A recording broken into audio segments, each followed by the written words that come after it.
Yep. Today is March 24th, 2020. My name is Gordon Liu, and I am here with Albert Wei, and I am on a video call to interview him for the Houston Asian American Archive. I'm going to start off by asking when and where were you born? Yeah, so I was born April 11th, 1990, in Taipei, Taiwan. Yeah, it was an interesting kind of decision to be born in Taiwan for my mother. Yeah, I'm always interested in why that decision was made, but maybe talk about that in a little bit. Yeah, because I saw you move to the United States in the same year you were born. Mhm. Did your family live in Taipei, or did they live in US and um, yeah, give birth in Taiwan? Yeah, so my family, my mother and my father grew up in Taiwan, and they both went to college in Taiwan. And then my dad got into grad school, and so he moved at Case Western in Ohio, and so he moved with my mother to Ohio.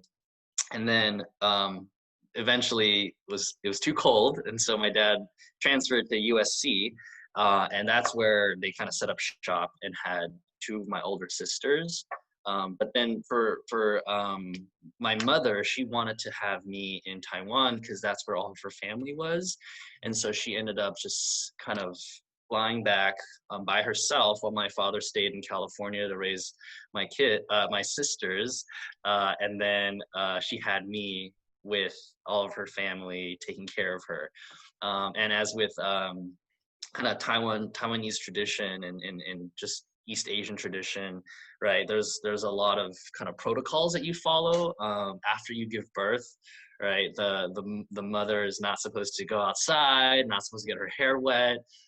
She's supposed to like cover her ears and drink like a soup and stuff. So she really wanted that kind of care for herself before she had me and after she had me. So that's why she decided to go back to Taiwan to have me. Oh, that's really cool. So it seems like from birth you were really immersed in Taiwanese heritage and customs. Did you have a lot of that influence as you were growing up in America? Yeah, I think that is actually contingent on like a kid's ability to be aware of what is Mm. like what is culture, right? I think for me, it just seemed like such a normal thing that my parents asked us to, you know, just take off your shoes when you enter the house, or just these very stereotypical like East Asian traditions, which I thought were just very American. Growing up in the U.S., right? It was like, oh yeah, everybody does this. Um, and so I didn't necessarily have kind of cultural awareness that I was living all that differently from my peers at school. But I also grew up in a neighborhood that was like pretty diverse. My high school was majority Hispanic, but certainly you have some self-selection, right? With like and all these other extracurriculars and AP classes that put you in contact with other Asians and other white students and other Hispanic and Black students. But majority of my friend group, I'd say, was Asian and white, and so it didn't necessarily seem strange that all of us kind of could talk about the same things, things that were eaten at the dinner table, things that you kind of like the more nuanced pieces of like how your mother talks to you and how your mother like shows you her love, um, Mhm. all seemed very normal. So I didn't necessarily think I grew up Taiwanese, and it wasn't until I got to Rice where I felt like, wow, yeah, there's there's definitely a difference Gotcha. in how we're raised. So that cultural consciousness didn't come until later on in life. And to answer the question, though, I would say, yeah, I was pretty, I was raised pretty Western, I'd say, and that it kind of reflects in just how I am now, right? Like the fact that I wear the clothes that I do, or speak the way that I do, or just carry about my household the way that I do, and is very indicative of a Western upbringing. Gotcha. And what city did you grow up in? I grew up in West Covina, California, Got it. the Um, suburb of Los Angeles. okay. Yeah. What languages did you speak at home? So my father was pretty heavily educated. He went to Taita in Taipei, and he had all of the best like schooling. So he focused a lot of his attention on like English tutoring as well. So he spoke English pretty fluently. And my mother, though, was not very fluent in English, and she can communicate. But the issue here is that she's just not very confident in her own speaking. Even though I think she's like super good at speaking English, she just is like will not speak it because she's so shy about it. Even with her kids. So with my mother, I spoke Mandarin, and with my father, I spoke like a mixture of Mandarin and English. And that's kind of where I think a lot of the cultural kind of differences happened, right? Like I didn't, I wasn't, I didn't feel like I was immersed in as much Taiwanese culture because of the language barrier. Like I was able to speak Chinglish and realized how little Mandarin I spoke after, right? Like going and seeing relatives in Taiwan and realizing I couldn't understand like every other word. But I could say like, yeah, Mhm. I got my homework done, and yeah, I'm really hungry, and this dinner was good. Like all these very basic things I could say, thinking that I could speak, Mandarin, but in fact, I really just knew the Putonghua. And so yeah, so it was a bilingual household, but certainly maybe more like 70-30, 70 English, 30% Mandarin. Yeah. Gotcha. What kind of values did your parents raise you with? What did Yeah. they emphasize as like core values? Yeah, that's a great question. Yeah, I spent a lot of time with my mother. I'm really close with my mother, and she's the type of person to really think about principles and values over like actions, like achievement, I suppose. Mhm. My father was definitely more of a math science person, so he wasn't someone that I talked to a lot about these things. But implicitly, they both were really united in making sure that we were good people. So part of that came in the form of I don't care how hard you study. If you're not a good person, then what are you studying for? And to them, a good person meant being patient, right? Having a good temperament, um, really like seeking to understand other people before being understood. And they just impressed. Maybe it's an Eastern thing, but really impressed the concept of humility a lot, right? Like that we are always here, we have more to learn. That my mother actually is really funny. She used to when she got mad at us, she would say stuff that like really stuck out, and um, she would say like, who do you think you are? Like, does your poop not stink? You know, uh, and it's like kind of harsh. It's like, oh man, like mom's right. Like all of us are the same boat, and we shouldn't have these huge, humongous egos to think that we're better than anybody else. And so she really tried to impress that upon us.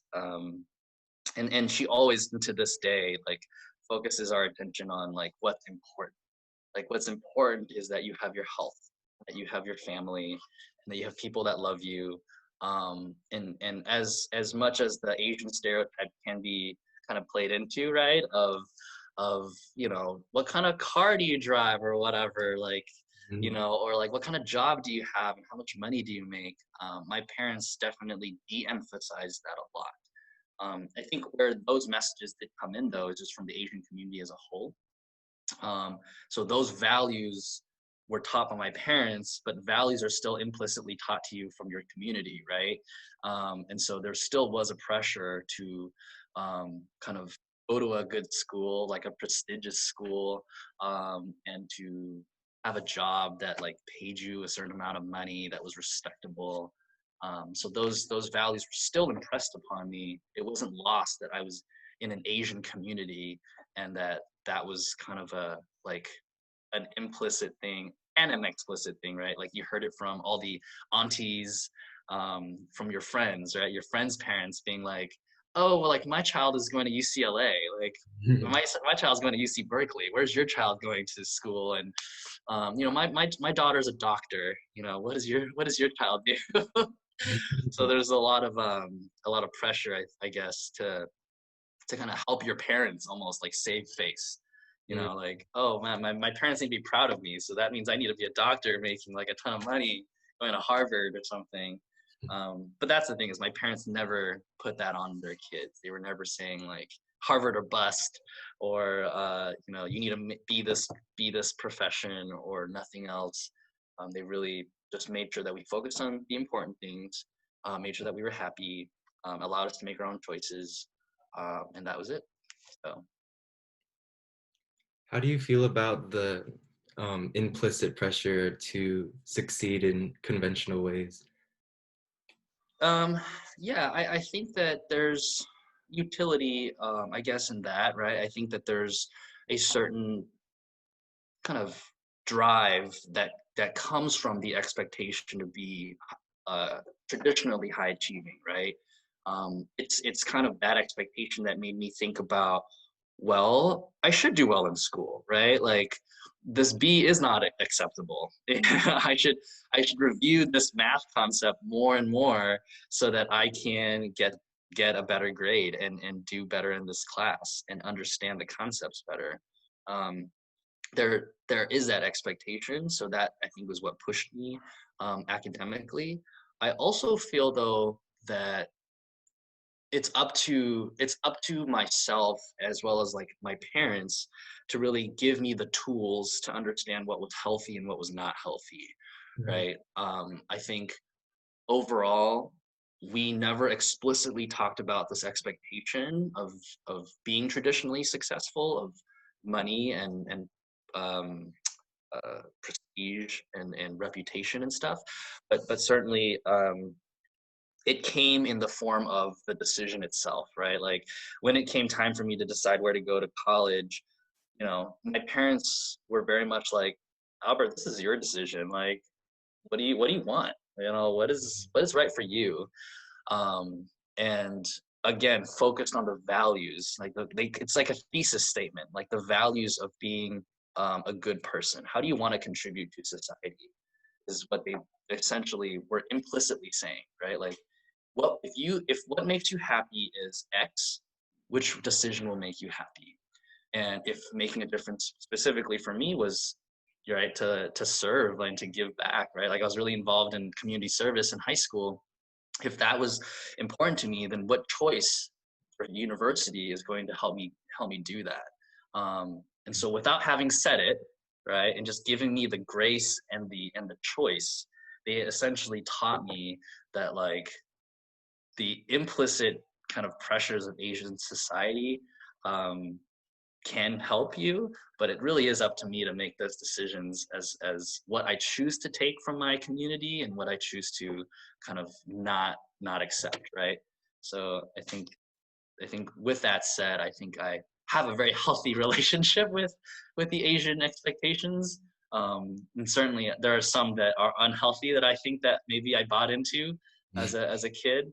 Um, but that's again having conversations like this help me reevaluate constantly whether it still serves right. It serves me to be better serve other people. Yeah, that's really awesome. So you talked about how your parents shaped you as you were growing up. Did you have any other mentors or important role models that shaped the person you are today? Yeah. So my while my mother and father were a big part of that, I have two older sisters. One sister is 8 years older, so I really never really saw her too much, given the age difference. But my other sister, so my oldest sister's name is Doris, and my middle sister's name is Audrey.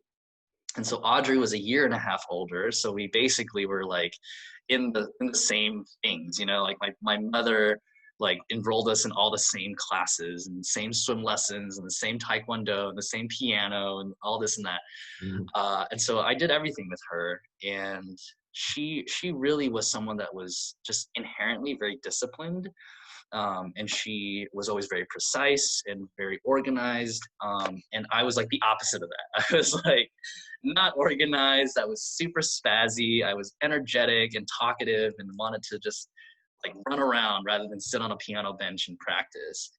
And what Audrey did for me was that she really set like that example of this is this is what it takes, right, to succeed in piano. If you want to be good at piano, like you got to practice, right? Like if you want to be able to run the mile, my sister Audrey was very athletic, you know, she would kind of give me that model for like what it meant to physically be a strong person.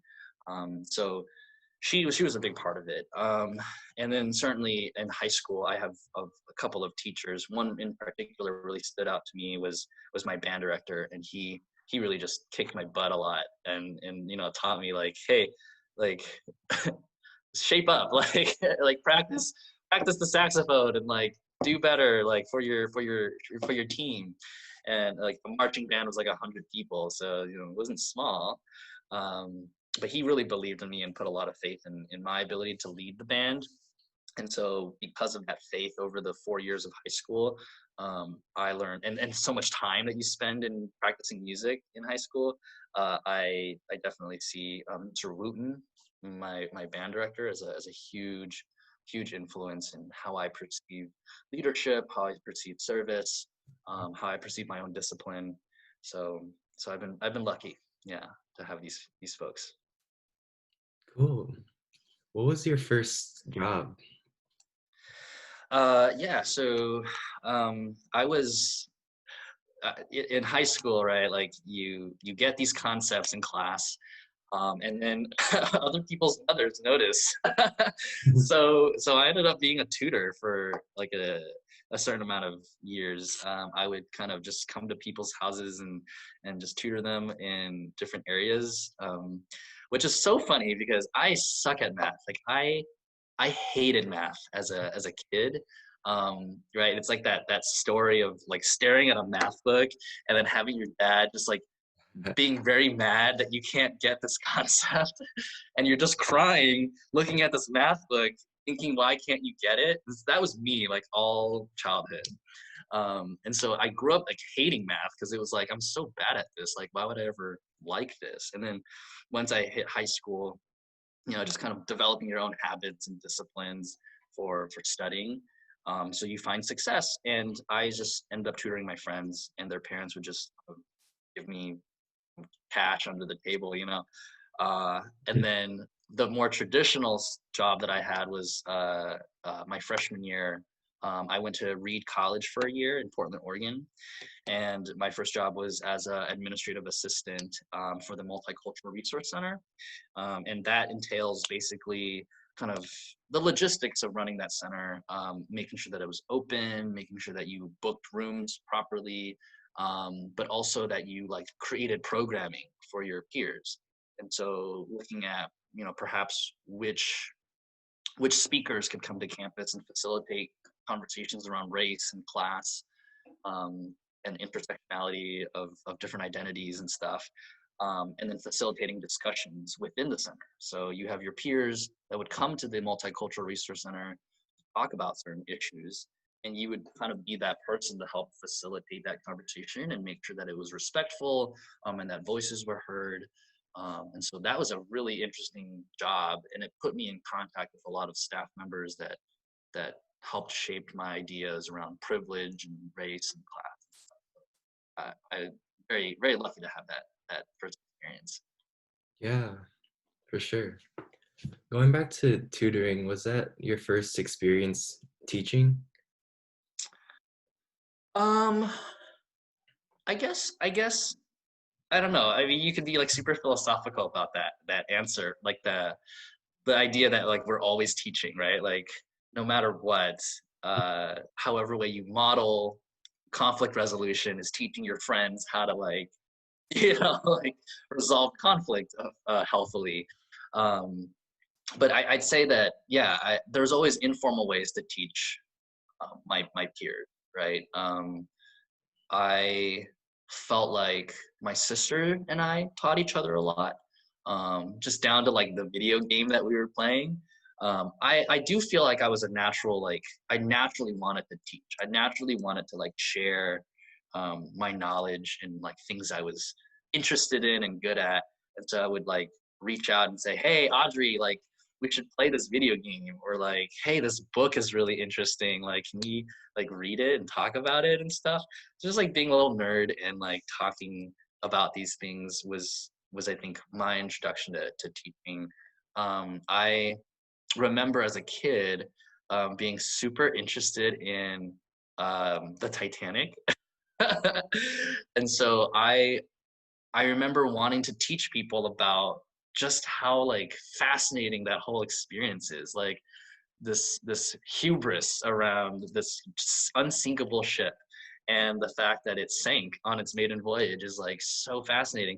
So I actually wrote a book about, I wrote a book, right? Like, I was in elementary school and I wrote this whole book on the Titanic and all of her sister ships. So like the Olympic, the Britannic, and then like other like big ships that had the four funnels and stuff. So like the Lusitania, Mhm. um, and um, yeah, it was the Olympic. I think I mentioned. So all of these things, I wanted to write this down so that I could share it with people, you know. And I think that that's always a form of teaching, Mhm. um, which is a lot of fun. And that's and then here I am working in education. So seems like it was a good fit.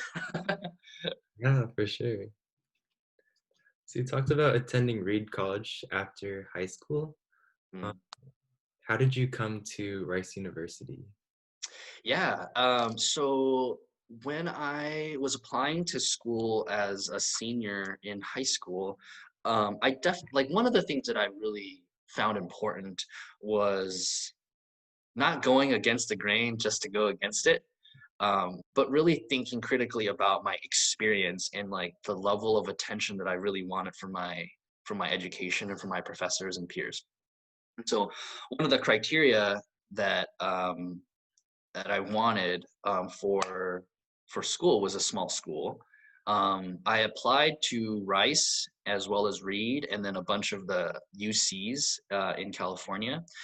And so my choices were limited, because Reed was great. Yeah, so I got into Reed, and then I got into all of my UCs, and then Rice waitlisted me. So I was like, dang it, like Rice is like such a, like, that's the school I really want to go to. It's like perfectly small, you know, it's like it provides all of these different wonderful like student life things. Um, but what ended up happening was that I never got off the wait list. And in my decision to like not go to UC Berkeley, right, or like UCLA, where my family in Taiwan was like, oh, like, you should go to Berkeley, like go to Berkeley. It's like such a famous school. Going to Reed was a better choice for me, because I knew that if I went to Berkeley, that I would get maybe caught up in the swarm of like thousands of kids, and that I wouldn't be able to make the bigger impact that I wanted, having gone to a small school. So Reed, I also knew from the research that I did, was academically super rigorous. So they would kick my butt, and I like really, really wanted that. Like, I wanted a harder route. And in fact, that was like a litmus test that I asked myself in high school, was which is the harder route, and you should go that route, you know, which is a great litmus test, especially as a young budding like, you know, student and professional and stuff. So Reed was the harder route for sure. It was like not super famous like Berkeley. You know, I had no friends that were going there. Nobody knew what Reed was, but I knew it was going to kick my butt. It was going to teach me how to write. And it's exactly what it did. It like gave me that small school experience. It made me write a ton, and read a ton. And so then when I applied to Rice again as a transfer student, I loved Reed so much that I only applied to Rice as a backup. Like, if I didn't get into Rice, then I would be happy staying at Reed. I ended up getting in as a transfer, and was able to kind of just transition my sophomore year. Reed had set me up so well academically that I was like, wow, like the classes here at Rice are like not that difficult. Obviously, like with a certain amount of humility, right? Like, oh man, like Reed kicked my butt. Like introductory humanities 110, like that was hard, you know, like intro biology, that was really hard. And then getting to Rice, I was academically very challenged, but I was set up for it, right? I was set up well for it because Reed did so well. So yeah, that's kind of how I found Rice. I applied as a senior, and I knew that I wanted something a little bit more traditional. Reed is certainly in Portland, Oregon, a very unorthodox school, right? There's so many things about it that make it special. No Latin honors. You don't get grades on your assignments, right? They want you to focus on the love of learning and the life of the mind as like a philosopher and as a thinker, and not focus on like getting the A, right? Like if you focus on the A, you miss out on the educational like experiences that are super valuable. And I appreciated that academically, but socially, I felt like Reed was a place that just didn't fit what I wanted. It didn't have the traditional kind of amounts of school pride that I wanted. You know, like sports weren't like a huge thing. It was more so ultimate frisbee and rugby, whereas Rice had like a D1, you know, athletic program and kind of wanted to go to a sporting event and cheer on my school. Um, and then just like the traditionality of student there. Um, Reed was just super hippie, which is awesome. But I also kind of saw myself as a more traditional student myself. And so Rice, while quirky and weird as well, offered a little bit more of a traditional experience being a student. So that was important. So I ended up transferring and still have a very warm place in my heart for Reed. In fact, just yesterday, I was on a Zoom call with my best friend from Reed my freshman year. And so it was nice to catch up with him. So still stay in touch. Yeah. I love that. What areas of study were you drawn to, and how did that evolve throughout your undergrad experience? Yeah. I always liked areas of study that didn't have concrete answers. Okay. So I didn't like math. So I naturally gravitated towards like English and social sciences. And Reed gave me a really good smattering my freshman year of different um, kind of disciplines, right? I took Spanish, I took biology, I took humanities, and a swath of different like PEs, like sailing and juggling. Like I know how to juggle because of Reed. So all of these different like modalities of learning I got exposed to, ended up realizing that lab work was not interesting to me. And so I ended up gravitating towards like sociology and political science side of things. And I ended up doing that at Rice. So I majored in poli sci and had enough credits just naturally dipping into sociology to Mhm. just kind of slip in a sociology minor. Mhm. So I definitely gravitated towards that um, that middle ground of it still being a science, like a really serious science, and that while there are no right answers, and that right answers, you know, there are a lot of gray areas, you could apply it towards something that was very tangible. There's Mhm. action behind the research that you did, right? And so I saw that in political science, I saw that in sociology. So that's kind of where I gravitated towards, and I see that today. Like I'm able to apply a lot of my degree towards providing educational equity to kids, and that means something, right?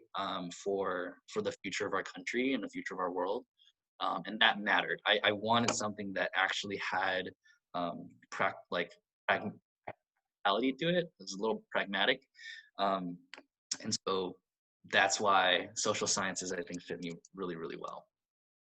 Mhm. Awesome.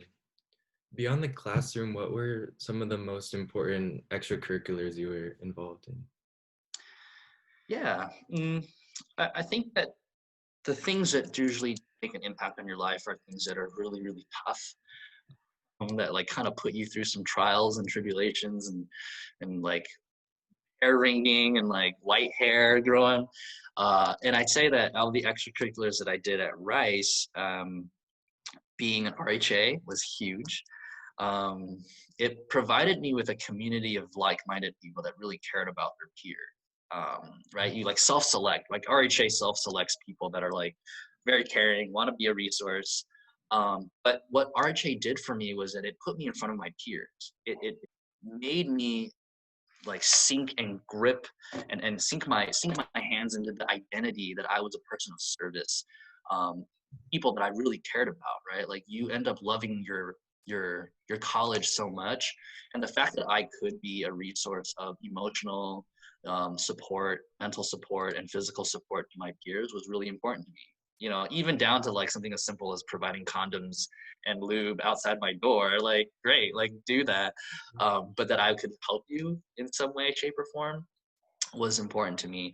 And so it allowed me to be in front of my peers, and do it in a way that was humble, but also pushed me to just be um, more extroverted, I suppose. And that never was a problem, but really making sure that the message was delivered in a way that was effective was a challenge that RHAs have, right? You have all of this training that you go through with classes and stuff. How does that translate into programming that your peers will actually respond to was a really fantastic challenge. And then that led me to being the Chief Justice of Will Rice. And during my year as Chief Justice, you're not dealing with something that's super easy, right? You're dealing with really controversial issues of alcohol policy and student code of conduct. And that just so happened to be the year in which Rice decided to cut out like hard alcohol. We as chief justices were tasked with the responsibility of rewriting the alcohol policy for Rice. And from my perspective of being an RHA, where you're supposed to be an educator, right? Like you're there to support your peers in educating them, not from like a punitive standpoint of like you need to do this in order to be a good Will Ricer or whatever. Like a lot of chief justices may come down that way as like the police, but because of my RHA framing, it really allowed me to approach the chief justice position from an education standpoint as well, of like student self-governance and really taking care of yourself and looking out for other people, so that one chief justice cannot do that for a college of 400 people, right? Like, and you have associate justices and a court and everything. But the point is that we're not supposed to be monitoring your actions. You're all adults. You can make your own decisions. Let's just make sure that we're doing it in a way that's proactive, and ubiquitous. And so that was super important. It actually led me, the combination of CJ and RHA led me to bring something that I learned from at Reed, which was Karma Patrol. So Karma Patrol at Will Rice is this program where you kind of deliver bagels and water to party goers. And so the idea was that we had a caregiving system, right, that that was set up to address alcohol kind of consumption, alcohol poisoning, to be honest. It was such an issue at Rice that year, and I don't know if it still is now, but we had so many transports happening, which was really unfortunate. And while that is a blight in Rice's history, I think Rice did really, really try to curb the amount of ambulances that needed to come, right, to Rice. And so they were trying to activate the student body in addressing this need. The response was very reactionary. It was, if the person is drunk, like removing them from the party, making sure that caregivers were there to make sure that they didn't like, they were taken care of while they were drunk and recovering. But it was like, why are we addressing it from the back end? We should address it from the front end. So really making caring for other people fun and cool, right? Like if you join Karma Patrol, you get a cool t-shirt. It's really bright and like obnoxiously bright. It's like neon yellow, like green. And it has like these cute little bagels on it. And you get all these free bagels, right, that you take from the servery that the servery can't even give away anymore because they have leftover bagels, right? and you just go to public parties and you wear glow sticks and you have walkie talkies and you like say, hey, we're Karma Patrol, like, would you like a bagel? And people are just like, yeah, give me a bagel. And they'll just like munch on a bagel real quick. But that's a big part of it, is that curbing alcohol is not just the science of um, having something starchy in your body so that your alcohol absorption is reduced, right? The rate of alcohol absorption into your bloodstream is reduced. People go to parties on an empty stomach, they get drunk super fast, and that's bad news bears, right? Like that's, you're gonna get drunk and get in trouble. Not only is it like the science behind it, but it was also just the culture of care that Rice talks about a lot. Is like Mhm. people are present, like they're very visible. Teams of Karma Patrol pairs, they're always going twos, go out and they're like giving out these bagels, and it's awesome because you're able to see like your peers are here taking care of you, and it's almost an implicit reminder that I need to take care of myself. There are other people taking care of me. I need to take care of myself as well, and remind myself to drink water, to eat a bagel, whatever, and just have fun at this party. And part of having fun is not going overboard with the alcohol part. Connecting, right, with your friends and stuff. So those were like the couple of extracurriculars that really made a difference in my experience, and I was able to culminate in bringing a really cool program to Will Rice, and it's from my understanding it's still there, which is really exciting, and hopefully it just continues to serve students. Yeah, I was just about to reiterate to anyone watching that the caregiver program is a university-wide program to this day, and it's been a really huge impact and become a really important part of Rice for sure. Nice, Mhm. good to hear that. Yeah. Um, in 2010, you spent 2 months in Peru for a fellowship program. Could you describe what that experience was like for you? Yeah, this was actually, so Rice was so great about providing me with all these experiences. So in 2010, it was through the Lowenstein kind of application that they send you to another country, and the Lowenstern, I'm sorry, the Lowenstern Fellowship, and I chose Peru. I really wanted to experience a country that was different, obviously from the U.S., and I wanted to work on my Spanish, but also focus on areas that were interesting to me. I went there as an education intern, um, and while I was in country, I lived with a host family that was super awesome, and had a host brother, had a host sister, host mom, and host dad, and it was so cool to be able to navigate university, to navigate a foreign country, kind of on your own, but with the support of Rice kind of implicitly in the back. Like you go to country by yourself, you fly to Peru by yourself, and you figure it out with the program that you've signed up with. They obviously provide a lot of the safety and structure to make sure that you're okay. But it really kind of helped me with my sense of independence, of having to speak Spanish solely with a family that did not speak English very much, and then to navigate your whole world around in Spanish. I worked at 3 different schools there, um, serving as the actual like assistant to the main teacher, and all different subject areas. I taught math, I taught Spanish to like little kids, so nothing super advanced. I was like the PE teacher, um, and all these different schools had different levels of poverty. So I was in a school that was kind of middle ranged. I was in a school that was very low income and served a lot of really poor kiddos. And then I was in a private school with like kids that had ambassadors as parents and whatever. Like, so it was just such a perfect smattering of different, um, the diversity of education within Peru. And so being able to fit into those different schools, having filled so many different roles, was really really cool. Um, and just obviously like the education side is also the cultural piece of like knowing what what is kui.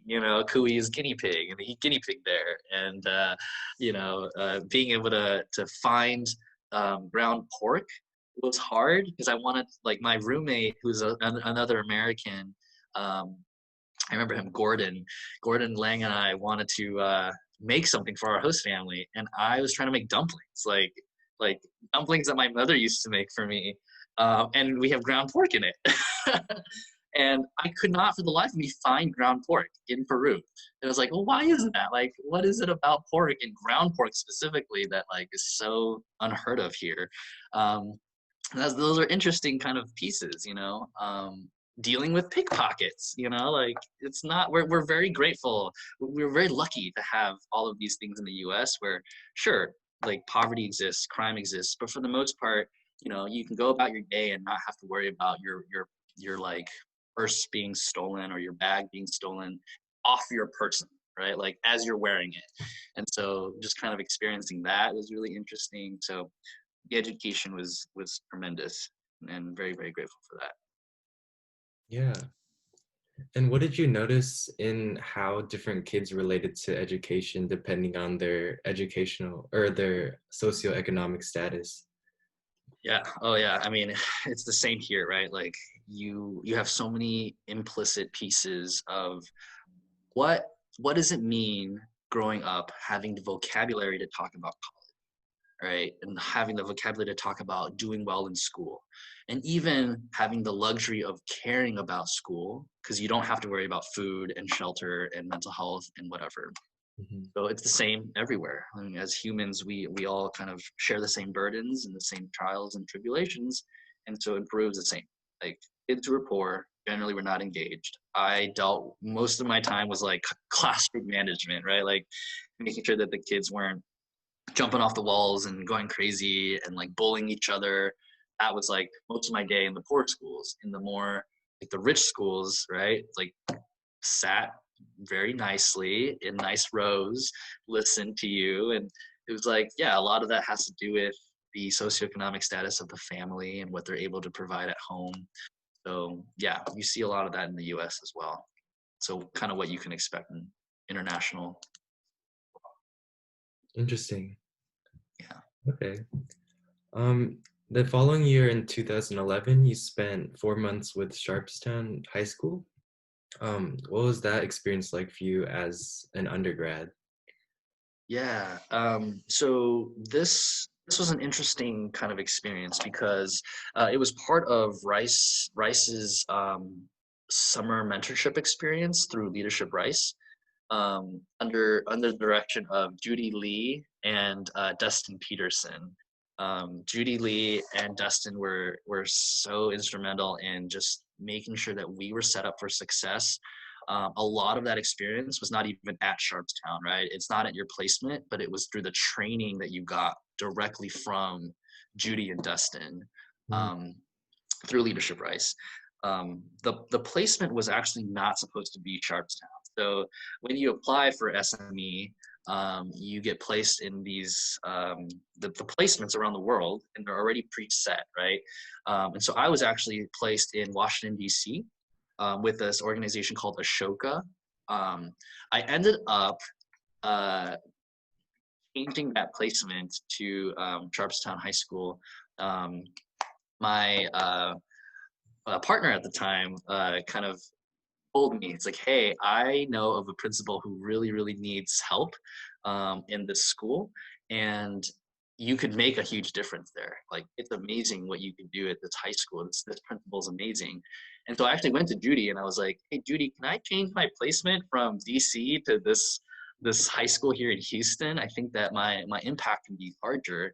And Judy and Dustin did what they could to shift my placement over to Sharpstown for this internship, which was so kind of them, to make that adjustment for me.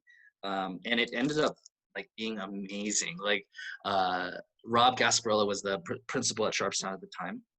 He was extraordinary. He really pushed the school forward in so many ways. And I got to kind of dip into lots of different things. I served as, right, the SME program is where you're mentored by a leader of that organization. So you're not there to like get coffee or file papers or something. You're actually under the executive team or some executive person, to be mentored specifically by a higher up. And so there's no higher up than the principal at the school. So I was basically a principal mentor, a mentee.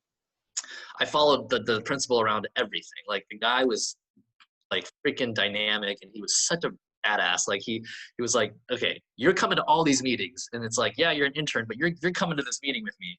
And I would just sit in these meetings with like really important people, and I'm like, I don't know what I'm doing. And he's like, I'm sitting right next to him, and he'll be like, so what do you think, Albert? And I'm like, uh this is what I think. Like this, if you're asking me, this is what I think, but I can't believe I'm being put in this like amazing like situation. He actually made me interview people for the school too, and actually make choices on hiring as like just an additional voice. Mhm. So he gave me a lot of responsibility of how to run a school, and I actually got to help with the marching band as well. So really fun in those couple of months over the summer while I was between my junior and senior year at Rice. And that is actually what got me my placement for Teach for America after graduating. The principal just really enjoyed having me there. That once I graduated from Rice and I got into TFA, the principal requested that Teach for America place me at Charlestown because of my experience through SME. So it all comes full circle, and I'm just very grateful for Yeah, that's awesome. that. So during your graduation, you actually received Rice's Salman Khan's Commencement Award for Entrepreneurial Community Leadership. What did this award mean to you? Um, yeah, it's these kinds of accolades are so wonderful, and they're really nice. It's just it's humbling. It's always humbling to be able to be recognized for it. What it really meant to me is not the fact that I received it, but in order to receive the award, you needed to be nominated for it. And the people that wrote the recommendation for that award are people that I really look up to. So Judy Lee being one of them at Leadership Rice, Mac Griswold, who used to work at the what was then called the Community Involvement Center, the CIC, which is now I believe the CCL, the Center for Civic Leadership, right? Um, and so their mentorship and their kind of opinions and their you know just them as people, I just looked up to them so much, and I really valued them as people. So for them to recognize this as something that I was deserving of was the kicker. And that's what it meant to me, to like know that people I respected so much um, really respected me and what I had tried to do while I was at Rice. Um, the cherry on top certainly was kind of meeting Salman Khan, who's been such a pioneer in education and could not be more relevant now in light of COVID-19 with Mhm. distance learning and making sure that kids get high quality instruction while they're not at school. Um, and so that is just super cool, like to be able to meet like a hero of yours um, because of all these other wonderful opportunities that just Rice kind of put into your hands, you know. So yeah, I was super floored by receiving that award, and it still drives me today, right? Like I have it with me, you know, in my home here in Texas in Pearland, and you know when I do get to look at it, it's like people believed in me, you know, people believed in me to live up to this award, and I should still be doing that every day. And so that's what I do. I do as best I can. And you also received the Warden Endowed Award for your contributions to your residential college, Will Rice. So congratulations. Yeah, thank you. Yeah, I don't know all the research you've done, but but yeah, no, I again like you because of all that you're given, and all the people that do look out for you and hold you up, right? There is a responsibility for us to give back, and Mhm. for Will Rice, it's so easy in your residential college to do and to be of service. But when you get to be an RHA, which Gordon, I know that you're working towards, right? Um, like doing it wholeheartedly and doing it as unconditionally as you possibly can. Um, these things are just amazing. Like that's the whole point of doing anything, right? It's like not looking for the recognition, but knowing that when you do it and you're really serving with your whole heart, like these things can happen. Um, Mhm. and so being a part of the Will Rice community and being honored with the the award was awesome because these are peers again that you look up to, right? And your magister is someone you really look up to. So again, same answer there. Yeah. So you graduated on a really positive note and chose to go to Teach for America. What Hmm. drew you to this organization after you graduated? Could you repeat that last part of the question? What drew you to Teach for America after you graduated? Well, I remember this actually in terms of the decision making. Teach for America recruits pretty aggressively at Rice, first of all. Um, so the fact that you like don't run into a recruiter is pretty difficult. But I was doing a lot of reflecting and thinking about like what is the theme of my involvement at Rice. Mhm. And from all of the like alternative spring breaks and I joined a group called the Mentorship Project back then where you like go into inner city schools and mentor kids. It was like wow, like and in ASB my last 2 years, my junior and senior year ASBs were at the same site. I went to Jacksonville, Florida and worked at a KIPP school to support the staff and the students there. um, and constantly education kept popping up, right, again as like this fundamental fix to society's issues. In Karma Patrol, it's like why are we tackling the issue at the end? We should be tackling it from the front. Like why are we if we teach kids properly, right, they're going to be able to advocate for themselves. Like why are we dealing with issues of homelessness now? It's because we aren't dealing with the mental health. We're not dealing with the educational equity pieces on the front end, right? Reading levels are created. Seats in beds in prisons are allocated based around third grade reading levels. Like, it's ridiculous. So in thinking about what are truly like the fundamental fixes to society, I truly believe that education was one of those levers. And so again, taking stock of all the educational experiences that I had working in education, it made sense that Teach for America was the next step. So Teach for America has multiple kind of application cycles, and so you can get in onto it like super early. And I believe I applied for the second cycle, which then made it so that you got your response by the beginning of second semester. And so rather than kind of waiting a whole year and then people applying for like their consulting jobs and their engineering jobs and what have you towards the end, you get your result like super early. So the recruiter that reached out had me apply for the second cycle, found out, got in TFA, and was like, yeah, that makes sense. Taking stock of all the past and what it means for the future. This was a natural like next step. Yeah, that's awesome that you had such a strong sense of purpose coming out of college. Um, Yeah, and what- again, it's has a lot to do with the people that provided those resources and experiences for me. yeah. So, what was your role coming back to Sharpstown High School through Teach for America? Yeah, so in TFA you apply for different grade levels and then your different subject matter. So I was placed in secondary social studies given my major. So as a Sharpstown teacher, I taught government economics to 12th grade seniors. And then I eventually taught this leadership class elective, which was super nebulous for juniors. I ended up modeling it after a lot of the service learning that the Community Involvement Center at Rice provided for me. So that was a lot of fun, right? Giving kids the vehicle of leadership through service. That was one class, and then government economics on level and AP. Yeah, and what kind of growth did you see in the students you worked with? Yeah, I think that the focus that I had as a teacher was content was important.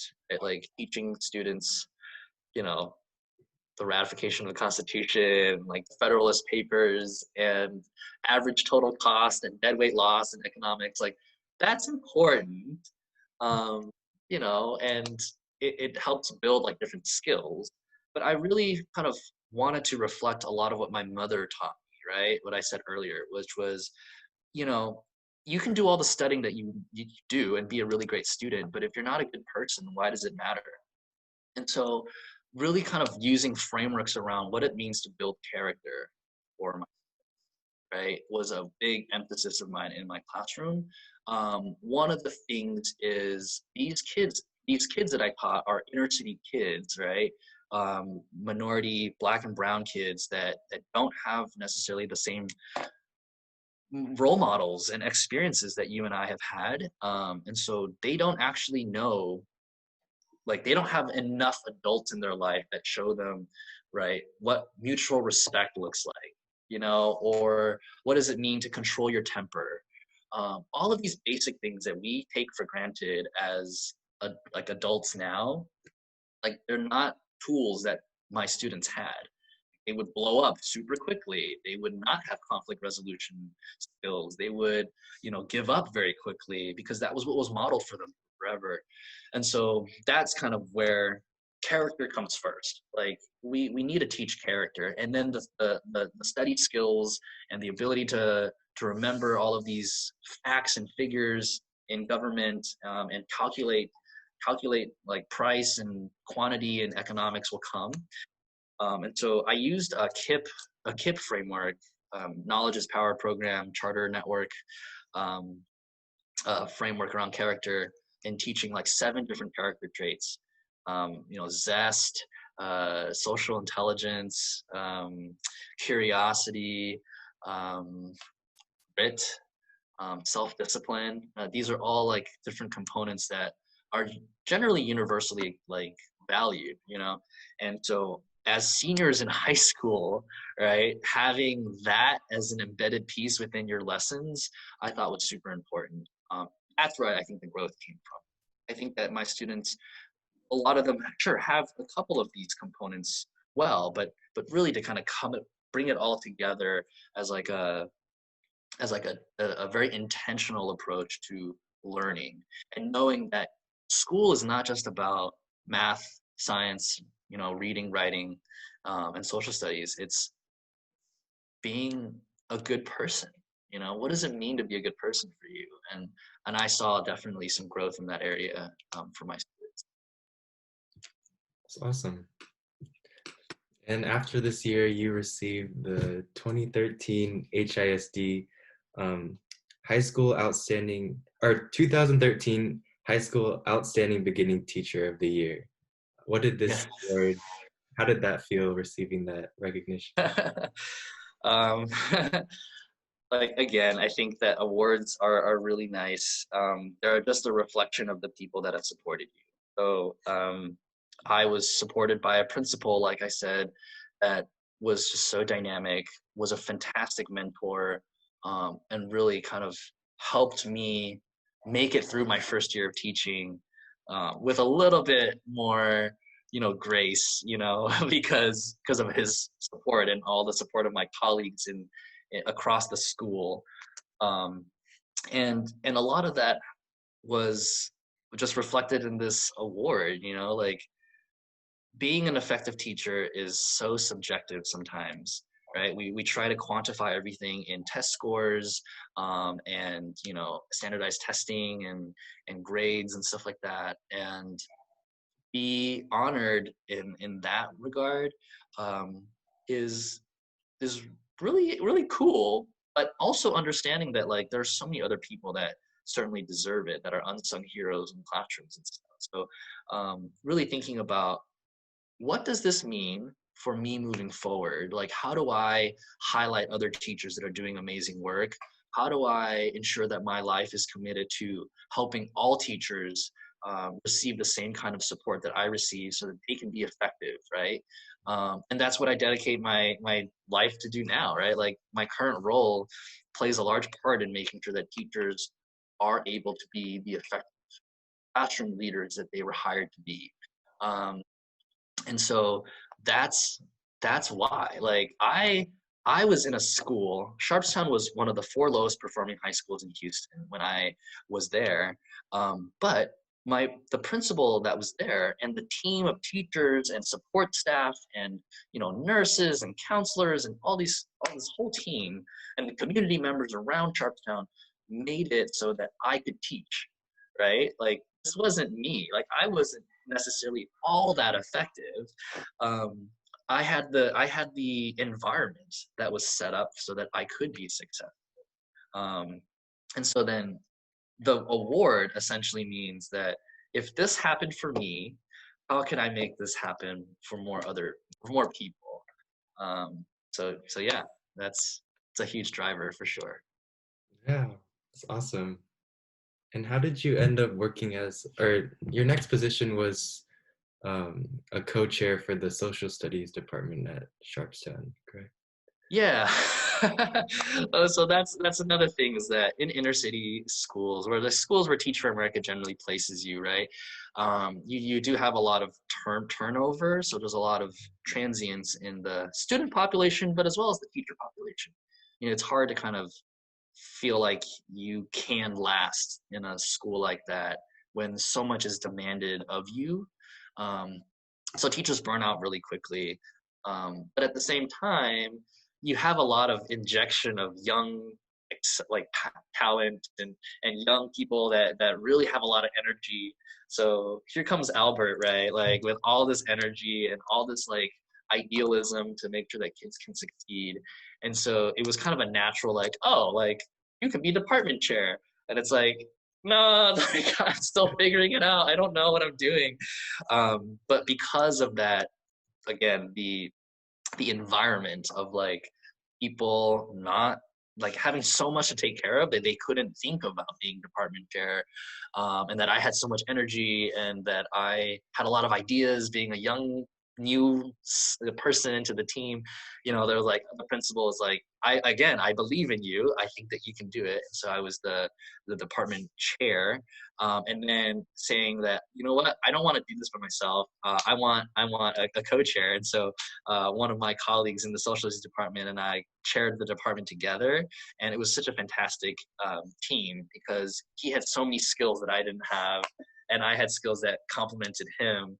And so that was, I think, such a dream team. Like we really tried to make the social studies department one of the best in the school, and it was like a really exciting time to push all of the skills that we were trying to teach kids, right? Like analyzing, primary sources, reading text, and pulling out main ideas, um, things like that. We're really aligning vertically with ninth through 12th grade. Like all of these cool things were happening, and that was a part of being the chair, I suppose. But obviously being supported by a group of really strong teachers, and assistant principals. Yeah. How did you create like a positive work environment as co-chairs?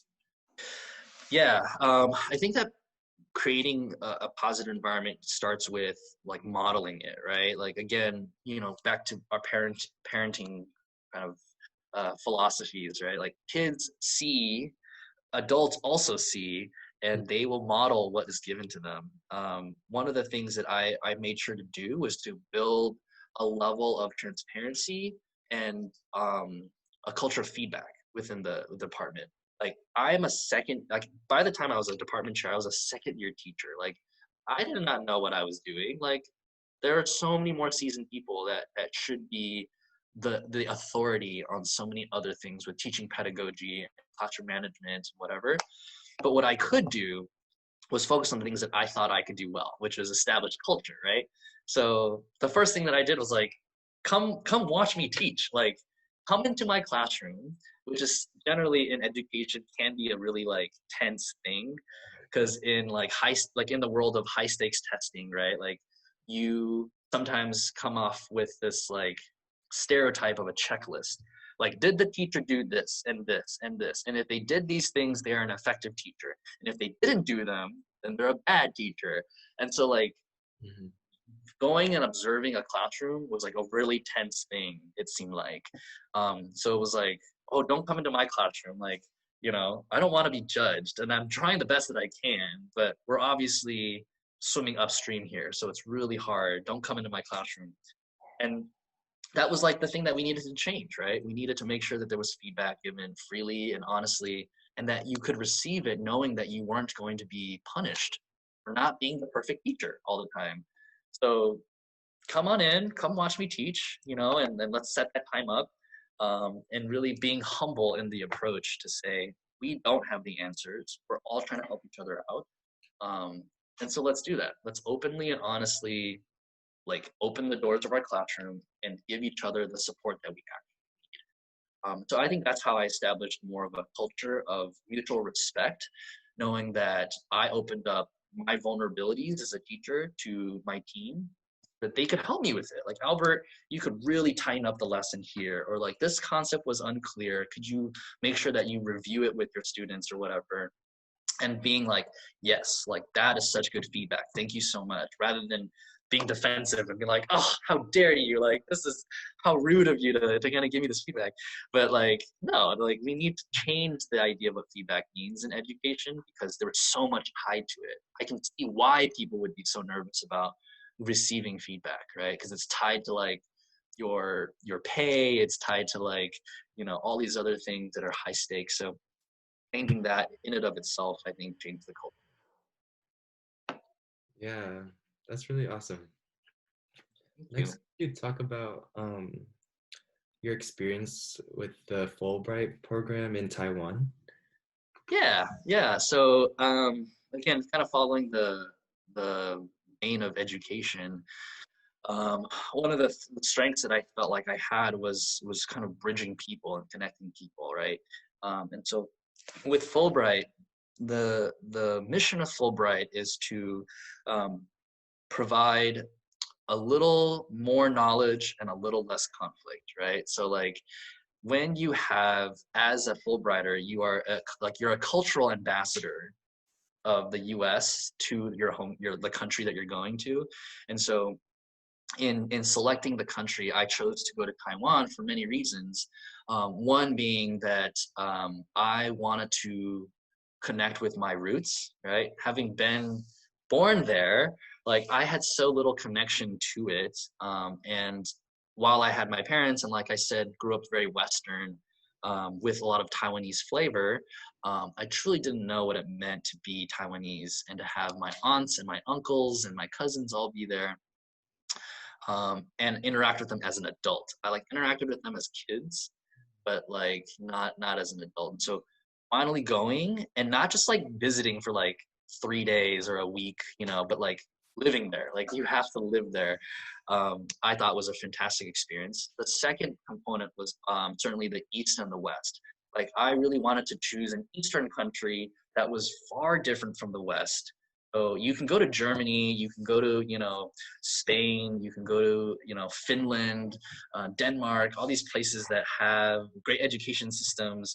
But I wanted to see what the East could offer in terms of their wisdom for how the West can apply education systems and build culture within schools. Mm-hmm. With those two reasons, I chose Taiwan, and I got a lot of what I wanted to learn. So while I was there, I got to interact with my family a lot. I have an aunt and an uncle that are actually really famous in Taiwan. They they are singers. So my uncle is when my dad and my mom were in high school, my aunt and her husband, my uncle, were singing like songs and going and creating albums. And so they were big when my parents were in high school, which is so wild. And they are known for like the oldies, like they're the oldies music I want. And so if you mention my uncle's name, like any Taiwanese, like true Taiwanese person will know who this guy is, which is like so wild to me. I'm like, wow, I'm like related to a celebrity. And I knew that as a kid, but I didn't know to like the level of celebrity that he was until I went to the country and learned like, wow, like you have like paparazzi and like people pay attention to your kids and what they do and stuff like that. So that was really interesting.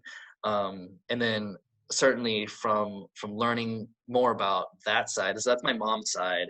Um, What is and then your just famous family member's name if people want to look it up? yeah, yeah. So my my uncle's name is Yu Tian. Okay. You can spell it using pinyin, YU, and then space TIAN. Mhm. And then my mom's older sister is his wife, Li Yaping, Liyaaping. And so, yeah, you can like search them on YouTube and you'll hear them like singing and stuff like that, which is super cool. And they can be a little polarizing because a lot of times when you're in celebrity, you have the ability to go into politics, and politics can be very polarizing. And so my aunt and my uncle are wrapped up in the throes of Taiwan politics, and my uncle has successfully run for office, and is in like the legislature and stuff for Taiwan as well. So, it's always a really difficult thing to talk about my association with them, because depending on what side of the aisle you sit on, you're like, oh wow, you're like Yu Tian's nephew, and it's like cool, or it's like, ooh, you're Yu Tian's nephew, like boo. So I'm always a little wary about sharing that news, but again, it is what it is, right? But that's super cool. It's super cool to be able to interact with Taiwan in that way, given the level of access that they have.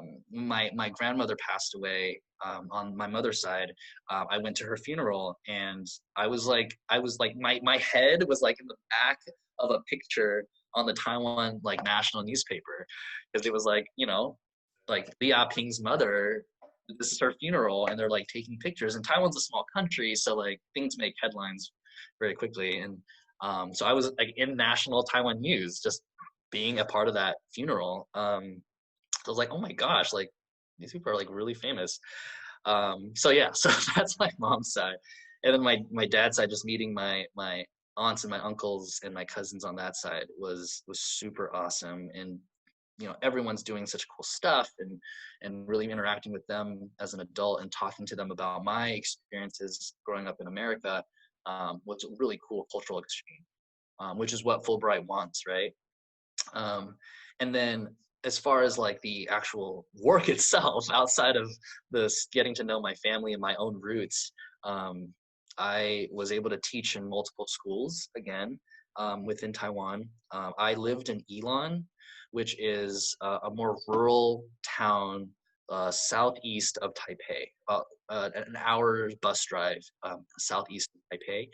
Um, and there, I really thought I got a good feel for Taiwan. I was originally placed in Taipei, but I wanted some place that was less international.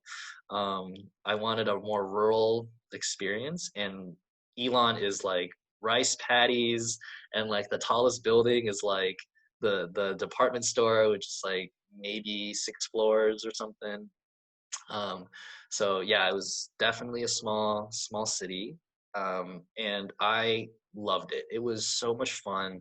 The local teachers there and the local folks are just amazing and so kind and so open to sharing themselves and their homes and their families and their culture, with you. What was interesting is certainly like the work itself, and knowing that when you're there, you're serving Taiwanese children, and knowing how they behave and what are the levers to make sure that Taiwanese children listen, right, and learn. So different from the West, obviously, and so different. I taught in elementary school, so it's very different from like teaching seniors, in high school. So it was a huge adjustment. And then the subject matter was largely English, and so really learning a little bit about, um, what what do I need to do to get the pedagogy right so that kids can learn at like kindergarten to fifth, sixth grade, and then just doing the research to know that like what was it that made kids learn that the community mattered first. What was it culturally that the school did to make sure that kids weren't so selfish, you know? Things like serving other kids for lunch was a norm. Um, Knowing that you took turns in washing your own like bowl and your cutlery after lunch. Um, the things that like um, you had to clean your own classroom, like the teacher did not clean it. Like this is your classroom, so you clean it. And this is like first graders like cleaning their own classroom with little like brooms and little dustpans and stuff. So it's like it starts really really young, enculturating them into knowing that they are stewards of their own space. And they have passing periods. They have like periods that they go to. So during passing periods, when they're transitioning from class to class, the bell is a meditation exercise. So it's like kids are thinking about like centering themselves and breathing deeply and like in Mandarin they're like, think about your heart, and it's like, how do you talk about thinking about your heart to like a first grader? Um, but that's stuff that's like they hear all the time, so it becomes a fabric of their life. And in fact, what we did was we ended up incorporating meditation into Sharpstown. Wow. So and I'm getting ahead, but after Fulbright, I ended up going back to Sharpstown as a college counselor, and we ended up doing what was called 10 at 10, which was 10 minutes at 10 o'clock of meditation. The entire school would shut down, and over the loudspeaker, they would just run us through a meditation exercise. And the kids, like at first, were like, "What the heck is this? Like, I don't want to do this." But meditation, there's no wrong or right way to do meditation, right? Like as long as there's no wrong way to do meditation. So as long as you are taking deep breaths, finding your own way to center. Does it mean that you put your head down? Does it mean that you just sit up straight? Does it mean you keep your eyes open or eyes closed? It doesn't matter. The point is that you're taking a moment to just take stock of your feelings and be aware. And that was awesome. Like kids ended up like these kids that are like too cool for school, were like, yeah, like this is super helpful. Like I needed that 10 minutes to just calm down, you know. Life at home is really crazy. Abusive parents, like all this and that. And the 10 at 10 was like a huge exercise for us at Sharpstown. So yeah, Fulbright was really great. I thought it was super helpful. I definitely would recommend it. I definitely also would say that part of Fulbright is your responsibility to serve the country. It is not necessarily a time for you to go vacationing and play around, which I think sometimes that happens, right? Like people sign up for these things and just go gallivanting around the country. And as far as what Fulbright Taiwan is supposed to do to facilitate that experience for us, I felt was very unstructured. So that's where I think my feedback would be Fulbright Taiwan when I was in it.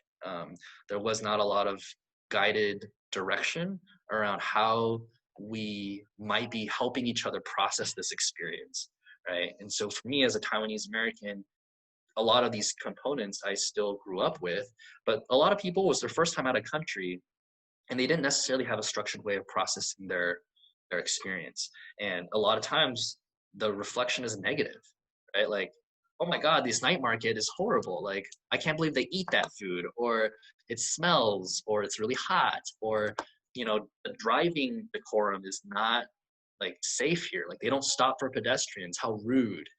And it's like, yeah, it's different, but it's Taiwan. Like this is what we have to like learn and be humble about.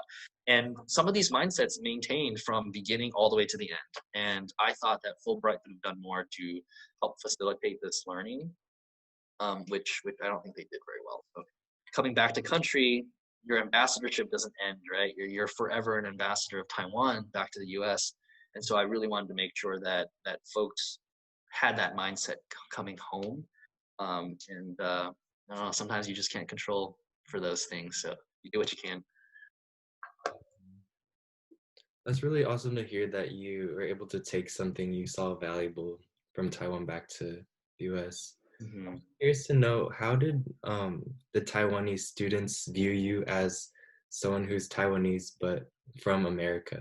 Like, how did they interpret you as a Taiwanese American? Yeah. It was interesting because there are so many hints that tell the people there that you're not Taiwanese, like that you're not truly Taiwanese, if that makes any sense. So I would like kids can tell and adults can tell. So kids can tell more than anything. Like, and kids will be super honest with you, right? But like, for example, I would walk up to like a street vendor, and they would automatically be like, "You're not from here. Like, where are you from?" I'm like, what are you talking about? Like, I'm Taiwanese. Like, I was birthed by two Taiwanese parents. Like, how do you tell? And it's like all these little nuances of like how you walk, how you wear your hair, the clothes that you wear. I didn't even say anything. I was like, you can't even hear like an accent or anything. And I could get away with like speaking fluently for the very, very beginning until you get to like more advanced vocabulary. But they always knew something was up. And so kids were like curious, very, very curious. They were like, oh, wow, like what, why do you speak so differently? Or like, why do you wear that? Or like what is this lanyard, like that you're wearing? I was like, I had a rice lanyard that I always had. So they would ask like really cute like kid questions, even with like the Americans though that would be here, that are white, that are a lot hairier than I am. You would get really innocent questions like, teacher, why are you so furry? Like, it's like kids aren't used to seeing hair that was like as hairy, with like chest hair, like arm hair. And kids just aren't shy at all. They'll like touch you and like ask all these questions. And so for the most part, I think that kids responded positively to the fact that I still had some sort of connection to them on the Taiwanese side, and that I could still speak to them in Mandarin.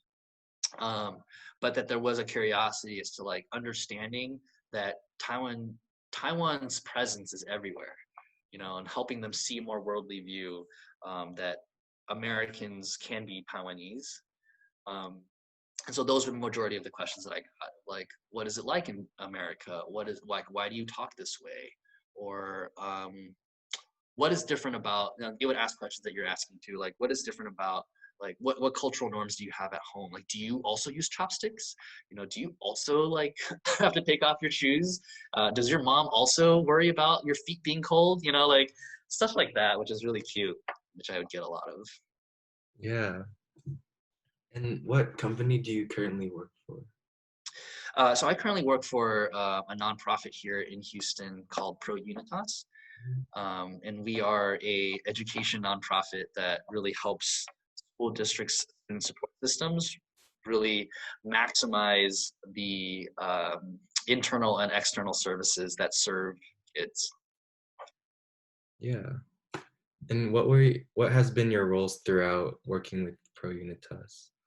Yeah, so Pro Unitas was started by my one of my best friends in Teach for America.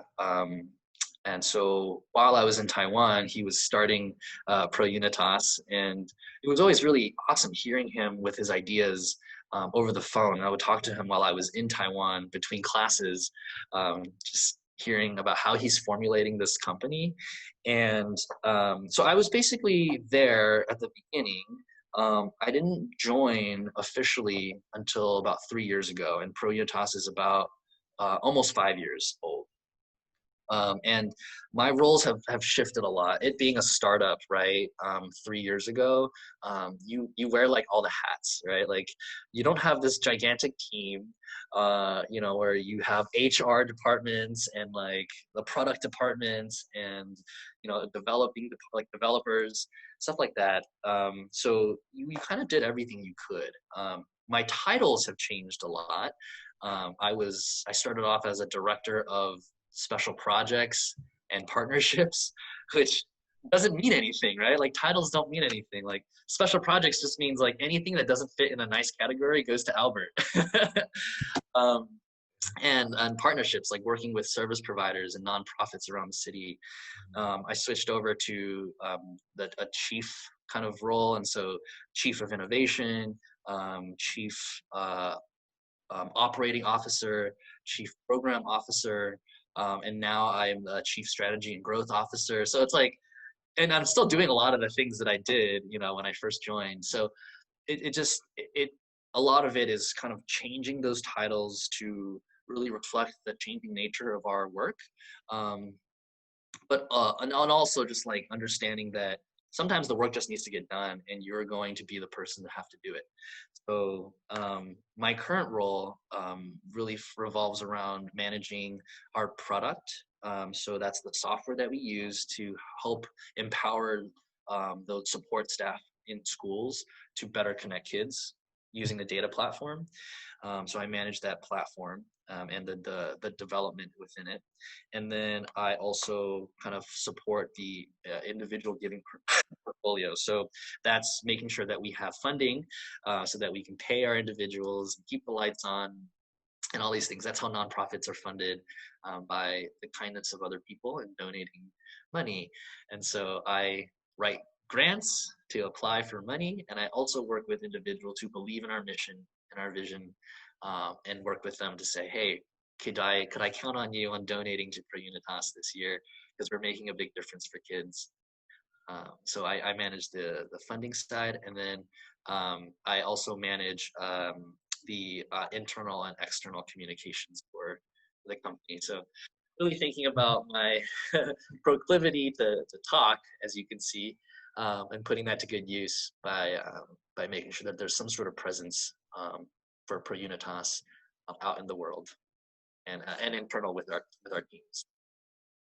Yeah. And how do you guys form relationships with schools, and how do you guys reach out? Yeah, our approach is not a traditional approach of like selling a product, right? Like in general, if you have a really cool water bottle and you want to sell this water bottle, you say, "Hey, look at this water bottle and how wonderful it is! Like you should buy it." The way Pro Unitas approaches it, it's not like come everybody, look at our work, and then buy what we have, or like believe in us and try our product.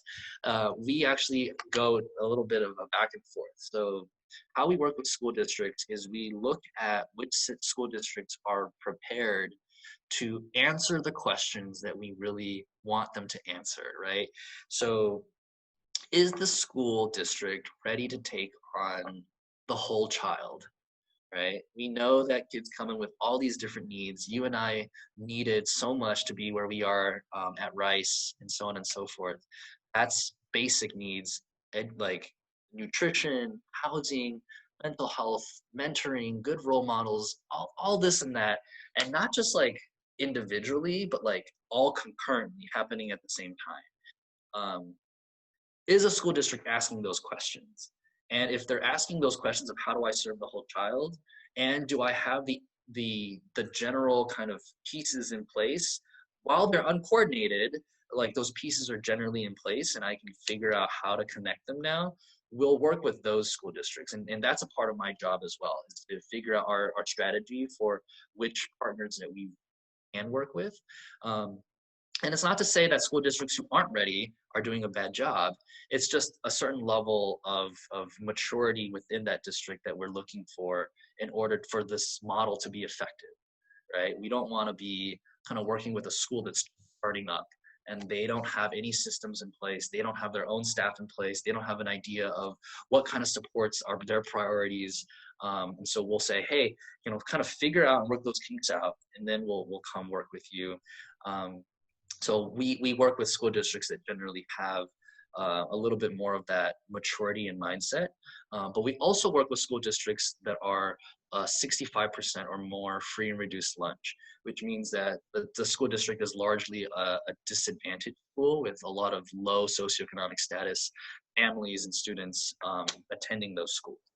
So we want to make sure that we're serving a population that needs us, and certainly every student deserves services, right? Every student, no matter rich or poor. But like we've talked about, some students don't have any option but to receive no services, whereas we can always do a better job of providing services for students who live in rich neighborhoods, but we for the most part know that they have other things to lean on, right? Like parents, and social capital and financial capital. So a lot of the schools that we serve just don't have kids with anything. we want to focus on that. Mhm. Yeah. Awesome. So are you guys mainly located in Houston, or are you guys thinking about expanding to cover a nationwide scope?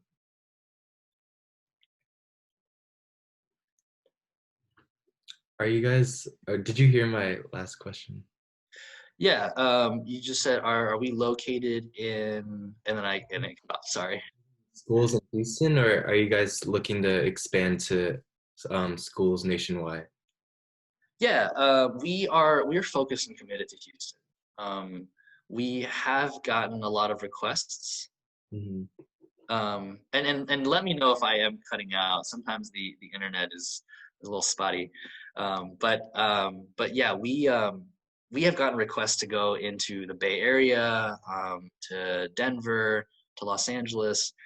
But we know that there's a lifetime of opportunity here in Houston, and we are committed to Houston. One of the things that we really believe is that technology should not be implemented as just a tool. It's like, here's an innovative solution. Go and do with it what you want. That happens in education all the time, and it's not an effective means of implementing any real change, right? Like what we're talking about is people changing their behaviors and really changing their whole process around how they connect kids to services. And if you're just going to say, here's a data platform, go do it, right? People are going to not invest in it. They're not going to like truly implement it, and it'll just be another tool that they had for a year. And so we want to make sure that we walk with the district, we walk with our clients, so to speak, in making sure that they are implementing it with fidelity. But we're also here just to constantly work with troubleshooting any issues with personnel and training, and the technology and the glitches that come up with that naturally do. So we know Houston, and in order to have an effective implementation, you need to know the communities that you serve. And so we don't know anything about San Francisco. We don't know anything about Los Angeles, or New York. We don't have any business being there right now. Greater Houston has over 1 million kids. So there's more than enough work to do here for a lifetime Gotcha. now, at least. Oh, the last sentence cut off. So yeah, so we're definitely committed to Houston for now. There is opportunity to expand eventually, but we want to do Houston correct. Okay, got it. And how has Pro Unitas been received by schools and students so far? And what impact have you seen so far? Yeah, I think that we've been received pretty positively. Certainly, there are a lot of hiccups. We're not a perfect company, and we don't execute with utmost grace and perfection. Um, but we have fantastic partner districts that give us a lot of grace and a lot of patience to make mistakes and to fall forward. So insofar as the 4 districts that we're in, right, where we work with Houston Independent School District, Yes Prep Public Schools, Harmony Public Schools, and Aldine ISD, um, we have seen a lot of really good response. Folks are grateful, right, for the opportunity to have clarity in their process. They know which students to serve. They know where to connect them. And then our platform also allows us to see the impact of the connection on their academic outcomes. And so all of these things combined really make it a useful tool. But more than ever, we're really able to answer a lot of questions for school districts. Say, what is important to you? We need to know what the district has and what is the demand of those services, right? And a lot of times it's difficult for a school district to know exactly all of the resources that they have, so the supply, and then what are the requests for the supply. So like, can you pinpoint exactly where or which campus is requesting how many mental health resources, or how many bags of food, or how many things of school supplies, or mentoring groups, right? Can you without a shadow of a doubt give me a number for that demand, and then can you without a shadow of a doubt tell me what your supply is, and can that intersection happen? So right now, what we're seeing is that school districts are doing the best that they can. There's a lot of great programming out there. There's just so little infrastructure to manage all those programs, right? So how do we coordinate that? And so because of that, I think school districts are very excited about this work, and they're getting good data, right? They're getting to be able to see, oh wow, this is what we have. Oh wow, this is actually the need. Oh wow, I'm actually doing something tangible about it, and I'm seeing results. So the thing that we're excited about is just the clarity of process, and knowing that kids are getting what they need. At the end of the day, we know that when we coordinate these services and empower the school districts to do that, kids will get what they need. And regardless of the outcome, right? If a student gets the vaccination and a student gets the mentoring, but they don't see an improvement in their behavior or their grades, does that mean we take away the vaccination or we take away the mentoring group? Like, no, we make sure that that continued coordination still happens, and that's the utmost importance. Now, what comes as a side effect of this coordination of services is an improvement in attendance, right? In a drop in behavior infractions and an increase in grades, hopefully. So what we've seen preliminarily, right, is again, and this is a preliminary data point, right, and we want to continue it and make sure that it's not a fluke. Is that in that first year of implementation across Houston Independent School District, we are seeing an increase in attendance, a 1% increase in attendance. Given the size of HISD, though, of all the schools that we support, within the schools that we support, there's a 1% increase. That actually is a big deal for a district like HISD, where schools are funded by student attendance.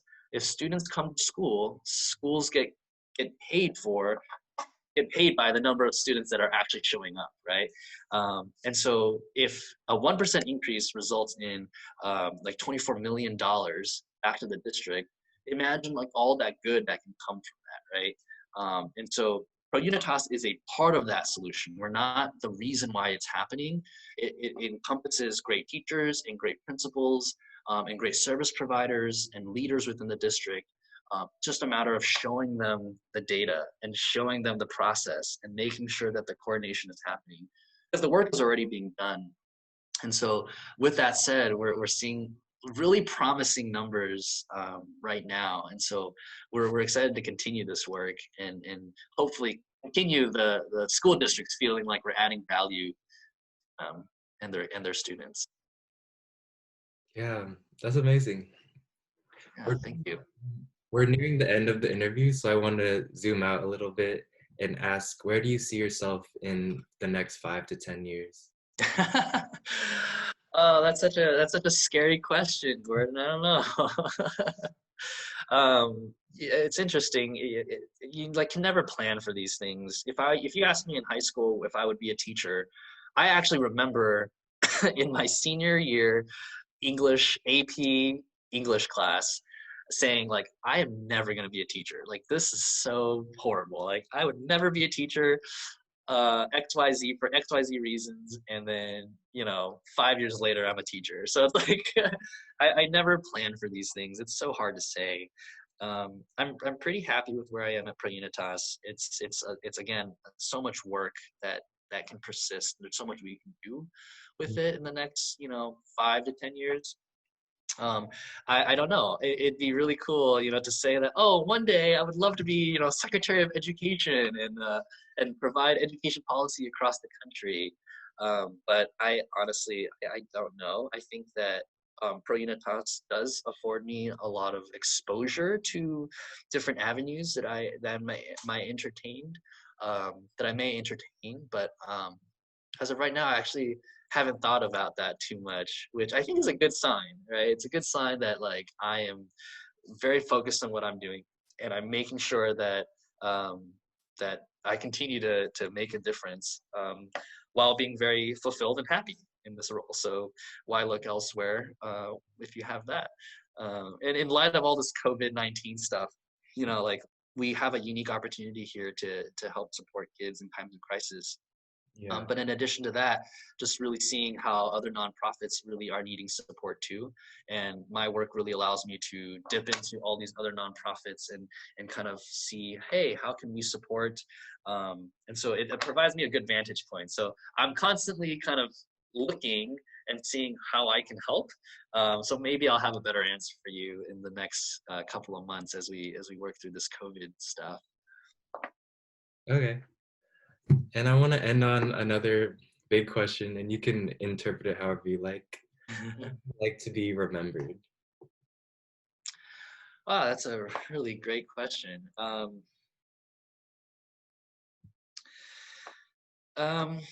I I think about this from a like a Maya Angelou quote, and it's really how I kind of process my relationships with people in general. It's like not about what you say or not about what you did. It's about how you made people feel. Mhm. And I want to be remembered as someone who made you feel individually feel like seen and cared for, right?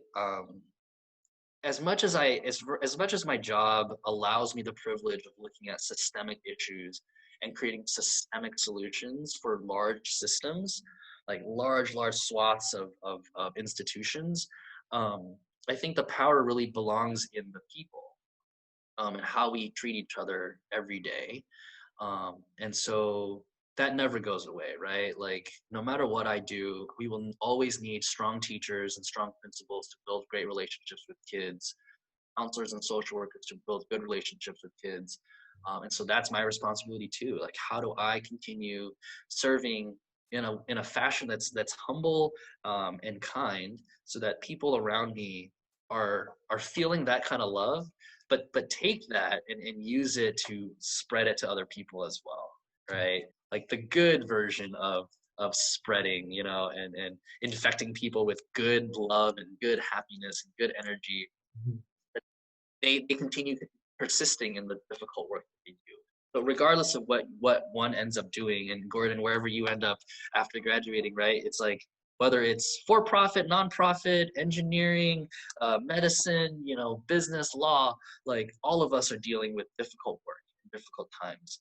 How do we find kind of solace and strength in each other so that we can continue to persisting doing the work that we've dedicated our life to do, regardless of what it is, do it well.